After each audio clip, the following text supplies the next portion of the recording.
Okay, brace yourselves. You are tuning into an emergency survival briefing today. In this explainer, we're mapping out a terrifying but scientifically grounded scenario. We are taking you step by step through an absolute nightmare that would literally permanently alter humanity's place in the food chain. Look, we aren't talking about abstract, distant theories today. We're breaking down a visceral, minute-by-minute event that turns our entire worlds completely upside down. Okay, let's dive into this. Picture this in your mind's eye, like a raw, stark, black and white pencil sketch. You're a lone figure, just standing there, completely alone, looking out your bedroom window, only to see a massive, terrifying silhouette blocking out the morning sun. No early warning sirens, no asteroid striking the Earth, just a completely normal Tuesday morning that suddenly, violently shatters human existence. So, how on earth did we actually get here? Phase 1. The shock. Genetics and monsters.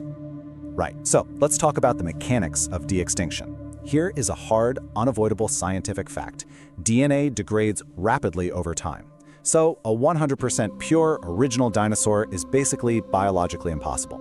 Instead, imagine a heavily cross-hatched, dramatic visual of scientists in a dark, shadowy lab. They're using CRISPR technology to blindly patch the gaps in ancient, heavily fragmented DNA using genes from modern reptiles and birds. They honestly thought they were engineering a highly controlled scientific miracle, but in reality, they were playing God and unlocking a door that could literally never be closed again. Day 1, global panic. Let me tell you, in the first 24 hours, there are no heroes. There is no master plan. Global news networks just go completely dark. Social feeds are instantly choked with these terrifying, shaky videos of creatures that haven't walked the Earth in 66 million years. The first encounters are visually brutal. Pictures seen sketched in pure shadow and chaos. Cars are being crushed flat like cheap little tin toys under giant, heavy feet. People are frantically fleeing through dark streets. It's this harsh, immediate, completely visceral realization that we are no longer the kings of this planet. Now, what's really interesting about this slide is how it shifts our focus. We naturally look at the giant predators, right? But the real, terrifying danger is on a micro level. While the news helicopters are locked onto the massive beast tearing through skyscrapers, there is a smaller, smarter, and incredibly deadly danger hunting in the dark. I'm talking about fast-moving raptors. They operate in highly coordinated packs. They communicate intelligently, and they use the dim corners of our own streets against us. They don't destroy our cities, they turn them into hunting mazes. And the prey? Yeah, it's us. Moving into the week of chaos, cities collapse. So governments immediately panic and trigger a desperate three-step survival protocol. 1. Massive civilian evacuations. 2. Heavily armored military blockades. And 3. Drawing these permanent red zones on the map. If you are left behind in a red zone, you are strictly on your own. It's a grim picture. Rough sketch visuals of frantic civilian escapes and military units just trying to hold the line. But here's the kicker. Human combat tactics were designed to fight other humans. They absolutely were not designed to hold off swarms of armored, prehistoric super predators. Let's live this moment for a sec. Picture yourself hiding behind a shattered, overturned shelf in an abandoned, dimly lit grocery store. The power is completely out. The only sound is your own panicked breathing and the heavy, sharp clicking of claws pacing across the broken floor tiles. Click, click, click, slowly getting closer. A predatory shadow stretches down the aisle. You see, these intense, close-quarters urban encounters, these moments of desperate evasion, that's where the real horror lives. That's where one wrong sound means absolute silence, forever. Which brings us to the month of siege logistical crisis. And this brilliantly illustrates how our incredibly complex modern world just falls apart. We're looking at the macro-level logistical nightmare of year 1 here. Within a single month, global transport networks freeze completely. I mean, no delivery trucks are risking highways out of fear of wandering super predators, right? Agricultural yields plummet to near zero. Farms are either crushed by herds the size of office buildings or just abandoned by terrified farmers. Economic stability turns into total collapse. The breakdown of the global supply chain means that starvation and disease will quietly claim just as many lives as the dinosaurs actually do.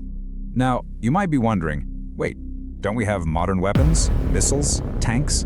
Couldn't we just wipe them off the map? Well, the problem isn't our firepower. It's the sheer scale and spread. Sure, conventional weapons might take down one beast after a grueling, massive fight. But what about the thousands spreading rapidly through dense forests and urban ruins? We aren't fighting a centralized army that we can negotiate with or bomb into submission. We are fighting a brutal, overwhelming, highly adaptable force of nature. Year of survival, crucial confrontations. Our modern ecosystem is, honestly, incredibly fragile.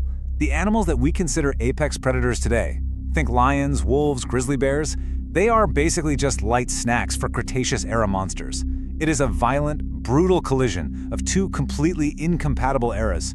Imagine a raw, hand-drawn clash of these two worlds, where the delicate balance of our current wildlife is just ruthlessly ripped apart by beasts that were naturally designed to dominate absolutely everything. And this brings us to the ultimate nightmare scenario. Genetic engineers were arrogant enough to think they could program these resurrected creatures to be strictly sterile. But nature, relentlessly, finds a way. If these engineered hybrids start breeding in the wild, the threat literally goes exponential. We are no longer dealing with a few runaway lab escapees. We are facing a brand new generation, born free, fully adapted to our current climate, and looking at our ruined cities as perfectly built, ready-made nests. So, the crucial point is that the return of dinosaurs isn't just a human security issue, it's a rapid death sentence for nature as we know it. These super predators will dominate everything. Modern species, from household pets to wild game, will be actively hunted to extinction. Natural food chains that took millions of years to stabilize will completely shatter in a matter of months. It's forcefully reverting the entire planet straight back to the Jurassic period. The Creator's wisdom, life's balance.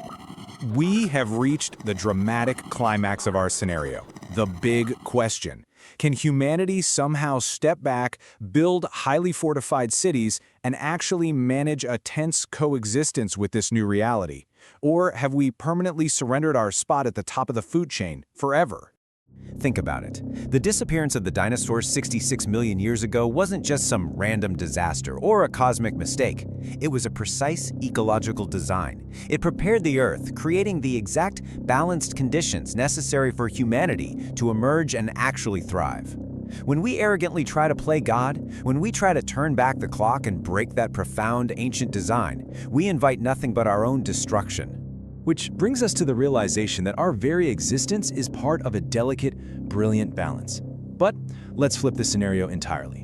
What if the dinosaurs didn't come back, but instead we were the ones to suddenly vanish? What would actually happen to our cities, our wildlife, and the entire planet if humans disappeared from Earth for a full year? That is exactly the fascinating scenario we're going to explore in our next explainer. Until then, stay curious.